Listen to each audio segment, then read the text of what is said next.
Hello, and welcome to the Tensai Show where we discuss everything about raising genius kids. My name is Chris, and today, again, I am your host. And today, we're talking about something very interesting. We'll be talking exactly about the conversation you need to have with your child, how you can talk to your child and actually get them to listen. Right? The last few days, the show that we had, the session that we had, was talking about how you can actually replace comparison with internal recognition. And so, by saying, I call it the sandwich method, is like by saying, I noticed you add the positive part before you put in the correction in the middle. You sandwich it back. Say something like, "Oh, I like how you made your bed this morning, but I think you should also put your stockings inside your shoes so that it can be well arranged. Do you think you could do that? I know you could because you're a very smart boy. You listen when I talk.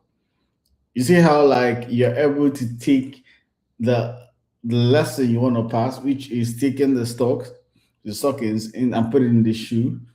You see how you're able to sandwich it in between two things. But if you started with why can't you just take your socks and put it inside your shoe? You're this boy, right? It doesn't your child is not hearing you, they are hearing you shout or yell.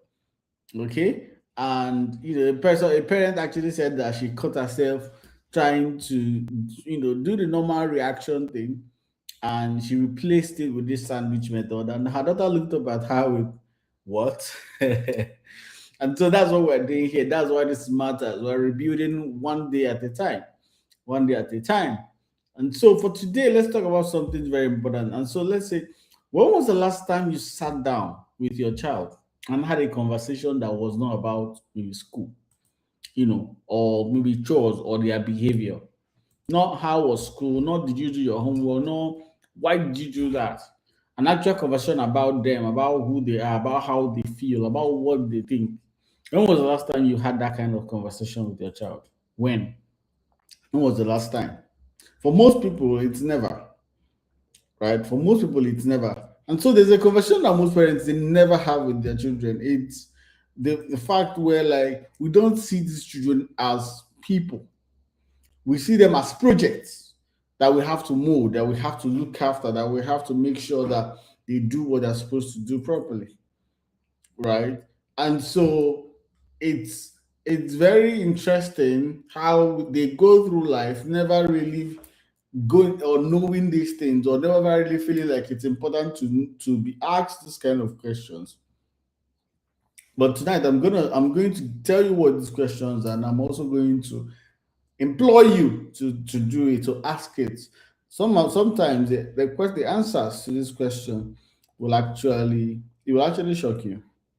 It will actually shock you. So the first question I'm going to ask is, number one, what are you proud of the most about yourself? What are you proud of the most about yourself? So most children have never been asked this, not once in their life. They know what you are proud of. Maybe you've told them, oh, they are smart or good grades or good behavior, but they don't know what they are proud of because nobody has ever asked. And so what this question does is that it helps the child to introspect, right? It forces your child to look inward and identify something that they like about themselves, not what other people value, not what might make sense, but something that they by themselves actually like about themselves. Okay, and so once you understand that, that's because when they are able to look inward, that's what creates the confidence that they can have, and it's not the confidence of performance, the confidence of identity, them knowing that this is who they are, this is what they like about themselves. The second question is, what is hard for you right now? That is, what are you struggling with? Right? You're not saying you're not saying like, oh, what are you struggling with more or less? You're saying what is hard for you right now. Because saying hard for you is like saying, oh, this thing is the problem, and I'm empathizing with you. Or if you say struggling with it, it's like you are the one struggling with it, right? And so that's the language there. Children open up to empathy, but when you interrogate them, they close down. So it's very important the framing or how you ask it. How you ask it is very important. And so the answers you get to this question, they will teach you more about your child world than a year of report cards. They might be like, oh, maths is hard. Or might be like making friends is hard. Or might be like my friends hate me, you know, whatever, all of those things. Just you want to hear it. I'm not saying you should go and start solving it, but really hearing it is one thing and then solving is another. But knowing what it is first actually gives you a lot to think about, right? Then number three, which I think no Nigerian parent asks, is how can I help you better? How can I help you be better? Or how can I help you be better? This one feels wrong. Nigerian parents don't ask this one. Like even the child self, a child will be like, is this a test? Right?